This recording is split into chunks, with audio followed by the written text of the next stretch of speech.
probably you can provide more of a current example or specific programs or projects under USAID that focus on strengthening disaster risk management in Indonesia. For example, we have a number of examples in how we're doing this, but USAID is supporting BNPB's In-Aware Disaster Monitoring System.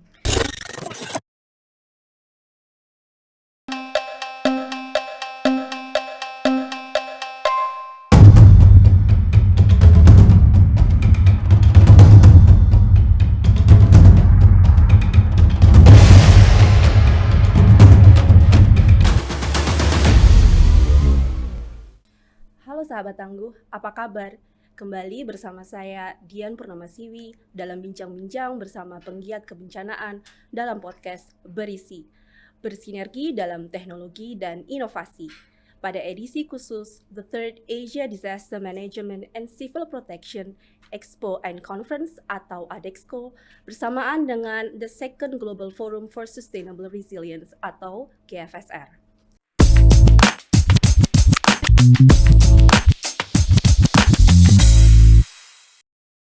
Tema kita adalah kerjasama Indonesia dan Amerika Serikat dalam penguatan penanggulangan bencana di Indonesia. Untuk itu telah hadir narasumber yang memiliki pengalaman panjang dalam kerjasama internasional termasuk di bidang penanggulangan bencana. Beliau adalah Ibu Erin Nickelsen, Deputy Mission Director dari the US Agency for International Development atau USAID Indonesia. Ibu Erin, it's great to see you. Thank you for joining me in this podcast. So let's start. So today we will talk about the collaboration between Indonesia and USAID in strengthening disaster management and how this collaboration contributes to the broader goals of both countries' partnership. The partnership between the United States and also Indonesia has spanned decades, encompassing a wide range of development sectors.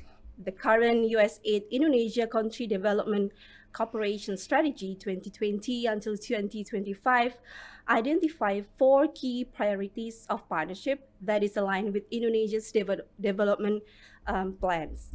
The priorities are government effectiveness, human capital, inclusive economic growth, and also environmental sustainability. But the strategy also acknowledges that Indonesia's vulnerability to climate change and disaster as a critical challenge to the country's development progress. So at least the keyword of disaster was mentioned 20 times in that cooperation strategies. So how does this reflect to the USAID priorities in disaster management for Indonesia, and what specific initiatives are being prioritized? That is probably my first question. Wonderful. Well, it's wonderful to be here. Thank you so much for inviting USAID for today's discussion. I just want to say that this year, the United States and Indonesia are celebrating 75 years of bilateral relations, and our cooperation in disaster preparedness and management is an excellent example of how our bilateral partnership impacts development at the local level. With an annual program budget of about $120 million a year, our 5-year strategy supports Indonesia to become an advanced, just, prosperous, and resilient Indo-Pacific partner. And so we support this partnership with the government of Indonesia, with private sector and NGOs to advance programs spanning, as you mentioned, our key sectors: democratic governance, anti-corruption, climate and the environment, economic growth and education, and health and disaster response.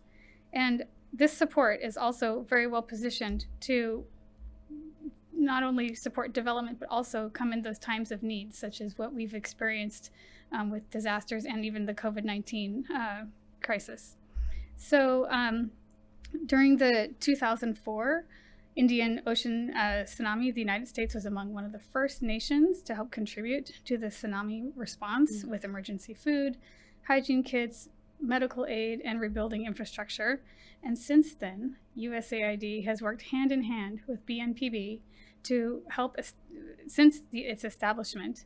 And during the last 20 years, USAID has assisted in responding to 19 disasters in Indonesia. Most recently is the emergency responses in 2018. So that was several years ago. That was the 2018 Palu and Donggala earthquake in central Sulawesi. And since then, Indonesia has been managing its own disaster response. So that's really incredible to see that progress from the 2004 tsunami till now. And additionally, USAID supports pandemic prevention and response and what we call non-natural disasters. And this support includes our disasters such as the bird flu outbreak and the COVID-19 response. In 2018, the government of Indonesia has, as I mentioned, has been managing natural disasters without any international assistance. So Indonesia's disaster response capability has just grown tremendously in a very short amount of time. And now Indonesia is looking to partner and support response in third countries. So I think that's really impressive. Wonderful. Probably you can provide more of a current example or specific programs or projects under USAID that focus on strengthening disaster risk management in Indonesia. More recently, USAID is supporting Indonesia's efforts to continue improving its disaster management capability and become a regional leader in disaster management. For example, we have a number of examples in how we're doing this, but USAID is supporting BNPB's In-Aware Disaster Monitoring System, which connects BNPB's Emergency Operations Center with its sub-national offices and helps with timely decision-making about disaster response. We're also providing volcano monitoring equipment, data analytics, and technical assistance to the Center for Volcanology and Geologic Hazards Mitigation. And USAID is working with other government agencies like NOAA and USGS to support BMKG's flash flood, early warning, and earthquake preparedness efforts. USAID technical assistance to the Indonesian National Search and Rescue Agency is helping upgrade Indonesia's capacity to meet international classification and of its search and rescue team to support professionalization and highly technical skill sets required for the industry. Excellent. But in your opinion, what are the main challenges faced in supporting disaster management programs in Indonesia, and how is USAID addressing these challenges?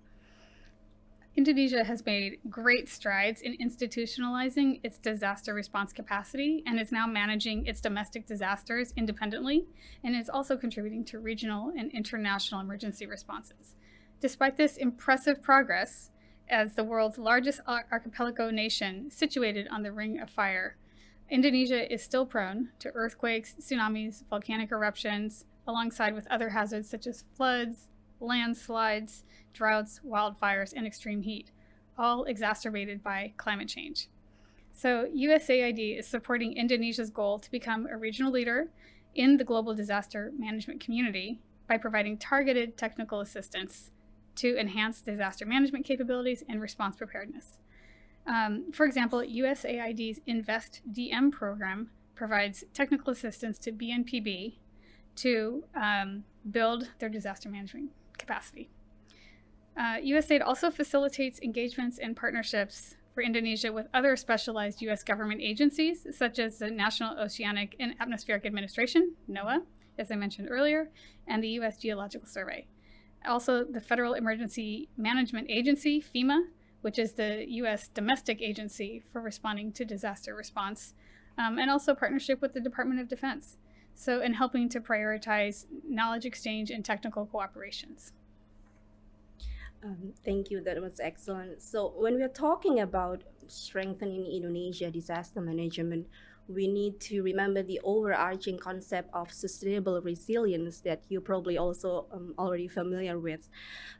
This concept strongly emphasizes the importance of integrating DRR with climate change adaptation, and you also has touched on that, briefly described how USAID support on the CCA, but also we need to have emphasis on people-centered approach. So my next question is, How has USAID supported Indonesia in enhancing the country's resilience toward climate change? Maybe you can elaborate more on that, and focusing on the communities or individual needs.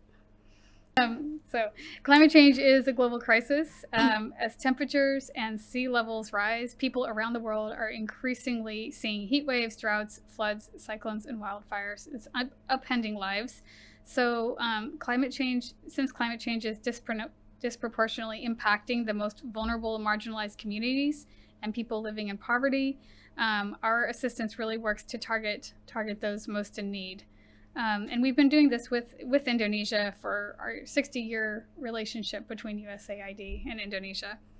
But over the past decade, USAID has worked to help Indonesia adapt to and mitigate to the effects of climate change, and we've helped to mobilize new actors to the field, including the private sector, and furthering investment in renewable energy, also helping to protect Indonesia's forests and reducing carbon emissions, and helping farmers and fishers adapt to the impacts of climate change. And we're also working to boost climate resilience in cities, helping water utilities to manage their water supply sustainably. So I think we're working across the spectrum, from the direct disaster response to also integrating climate change factors into more traditional development. And doing this in partnership with our Indonesian government, civil society, and private sector partners. Excellent, thank you.